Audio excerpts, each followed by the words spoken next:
So did I give up everything? Welcome to Tools to Manifest Your Dream Life with myself, Glenyce. Thank you so much for being here. I am so incredibly grateful for each and every one of you. I am at, if you're watching the video, this beautiful lake called Bright Sand Lake in Saskatchewan. It's very close to where I grew up, where many of my family members still live around. And hubby and I are here for a couple of weeks. We are petless. We are not doing a pet sit right now. We could not actually find one in the area. So we have rented a cabin here, and I mean, it's gorgeous. Now, it's also very cloudy. So I did go in the water yesterday in early June. It's amazing.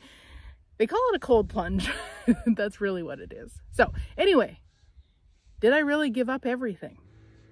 I received an email from someone who came into my world when I was facilitating classes from Access Consciousness. Many of you are from that time, maybe before, and stayed with me, or maybe, you know, came back after I left Access Consciousness. However you're here, I'm grateful you're here.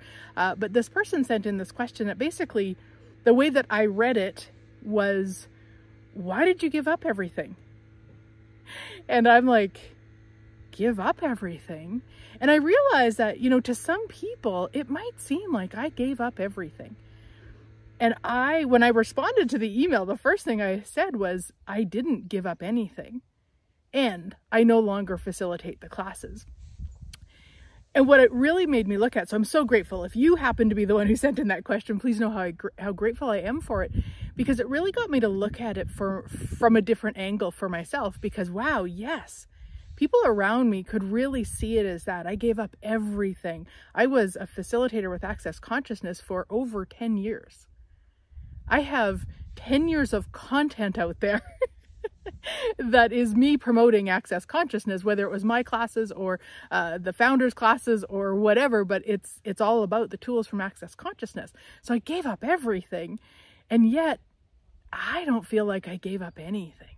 In fact, I feel like by me choosing to actually take a stand about something that I just don't agree with, it just doesn't sit right with me. When I think of consciousness, I do not think about cursing people to die because you disagree with them. So that is for any of you who didn't watch my video about it last September, or haven't heard me talk about it, or I have a 3-part series. We'll put a link if you want to purchase it and really deep dive into all of it with myself, kind of my life beyond Access Consciousness.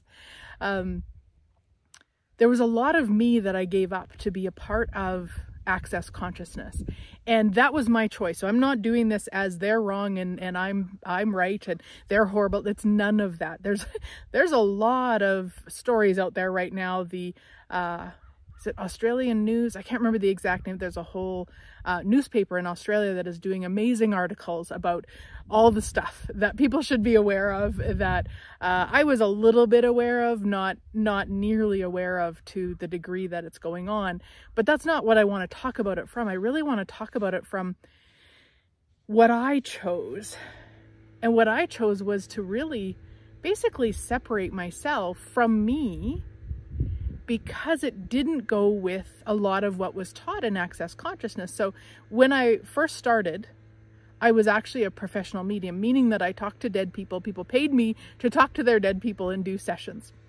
Now, I was ready to be done doing that. It was just, I'd been doing it for over 10 years. I was ready to be done. And when I entered Access Consciousness, one of the things that they spoke about was how disempowering that can be. And I really took that completely. Like, that's disempowering and I need to stop. And again, this is all me, all my choice. And so I did. So I stopped doing mediumship readings. I didn't stop right away. It was over a course of a few years until I built up my access business enough to be able to do that. So I did that. So I cut that off, and I see that now. I see that, one, I was looking for a way out because I was ready to be done doing those sessions. So it was great for that. It gave me kind of a reason and a justification for it. But it still cut off a piece of myself, because connecting with the spirit world, dead people, angels, guides, whatever you want to call them, that's a huge part of my capacities. In fact, starting July 9th, 2024, I have an amazing 4-week program all about engaging with your energetic team. And if you join us by June 30th, 2024, you will get a 15-minute session with me to basically connect and engage with your team, with your energetic team. Details are above or below. If you can't find them, reach out and I will get them for you. And it wasn't really until I started stepping away from Access that I started looking at what I had given up, what I had cut off for myself to be within that organization, and to, in a lot of ways, especially early on, to be liked and to be seen as someone, and, you know, all the crazy that goes along with that. So what I really see is that I didn't give everything up. I didn't let go of everything. I really came back to me with my choice of really seeing what is and really being present with what is, and not, again, not from that wrongness, not that any of what I chose was wrong. I don't regret it at all. I don't look at those 10 plus years and wish I'd chose something different. I really don't. What I know is that, I mean, I gained a lot. There were so many gifts in it for myself. And the tools, I don't use a lot of them now. Some of them I do. The ones that I do use, though, are tools that were brought into Access from other modalities and such. So I have done my research to see what was brought in and what actually works for me. Not from Access tools are bad or wrong, because they are not at all. They have helped many, many people over the years. It's just that a lot of times we take it as this is the Access tool, and yet actually it was brought in from something else, which, great. That's a lot of modalities do that. They extrapolate, where they go, you know, to different modalities and they bring in bits and pieces and all of that. And so I just wanted to get clear with myself. And then that way too, when I'm talking about it, if it's not a tool that I've, in a sense, kind of created on my own, I've brought it in from another modality, I want to be honest with what that is. I want to say, hey, this is a tool from Access Consciousness or from EFT training, or, I mean, there's so many things that I've done over the years.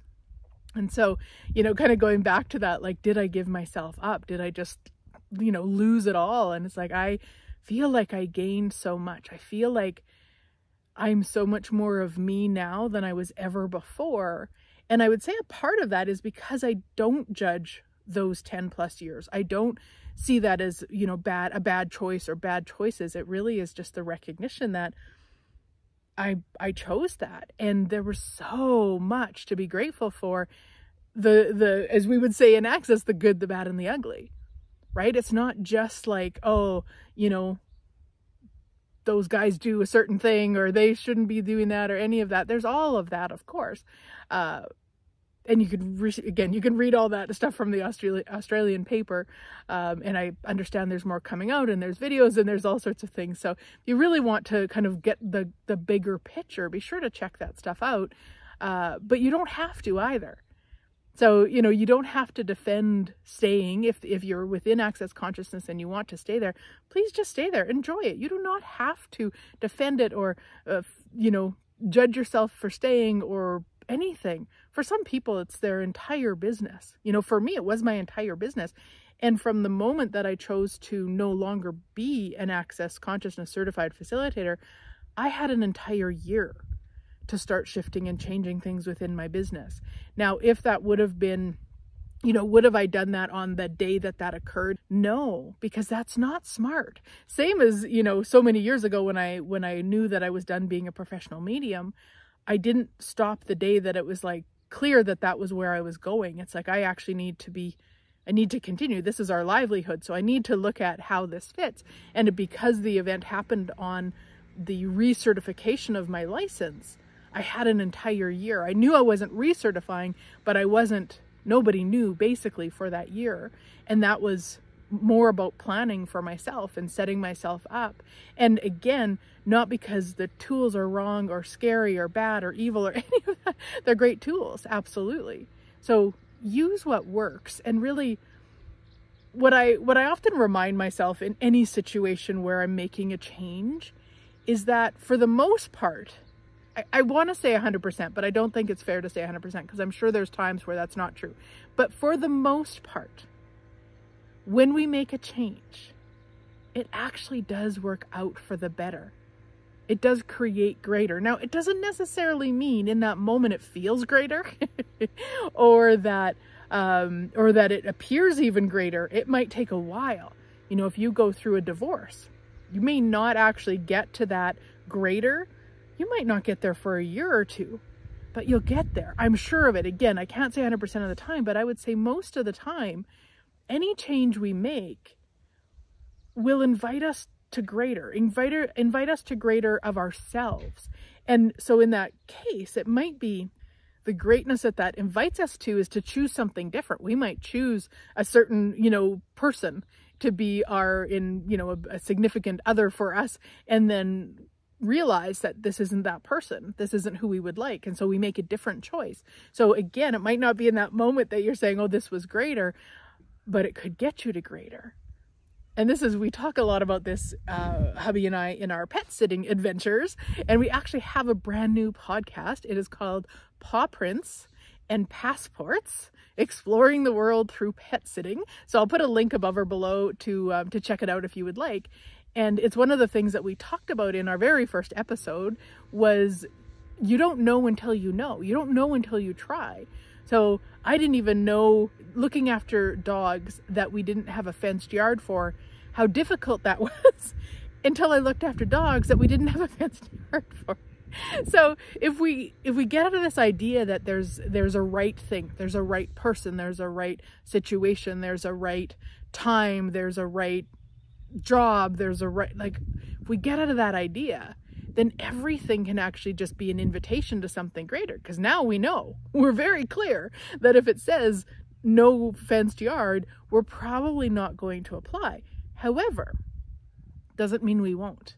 We're also flexible. If we know we have 3 days to fill between sits, we probably would take a sit that doesn't have a fenced yard. It means a little extra work for those 3 days, but I'd actually rather have that in a lot of cases than actually rent a hotel or something like that. So again, we've got to be flexible with it. We've got to just be open to the idea that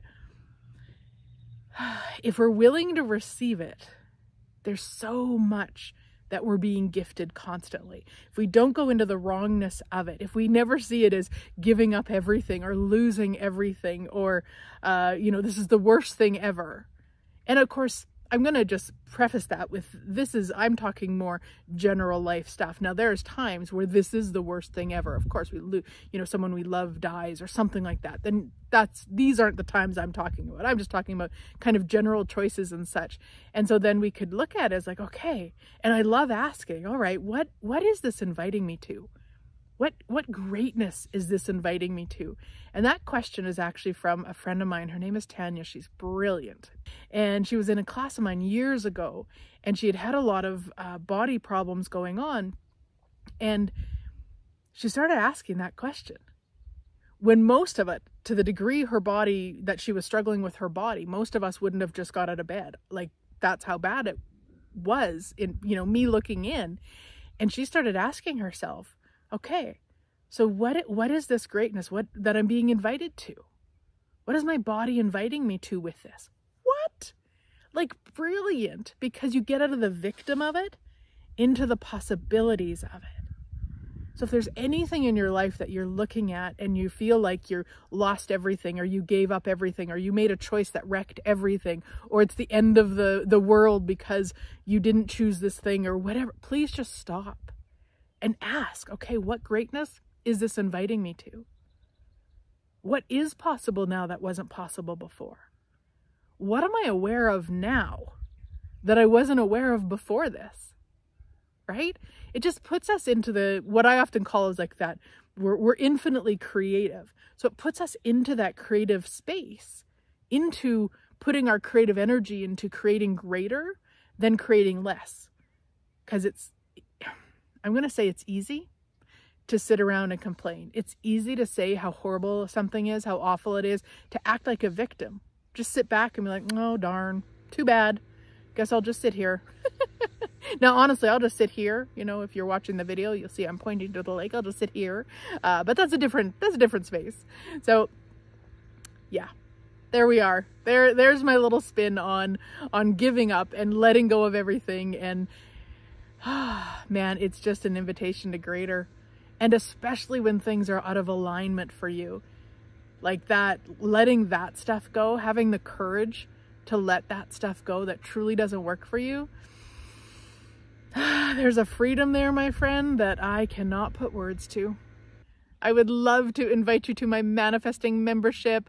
We have so many goodies each month. There's a facilitation call, there's a training, you get an energetic exercise every Monday. I mean, there's just all sorts of magic, and I would love to have you. It is what I call low ticket, high value, $29 US or $39 Canadian a month for all that and more. Check it out. Link is above or below. If you don't see a link, let me know and I will get it for you. Have a great week, sweet friends. I look forward to chatting again soon.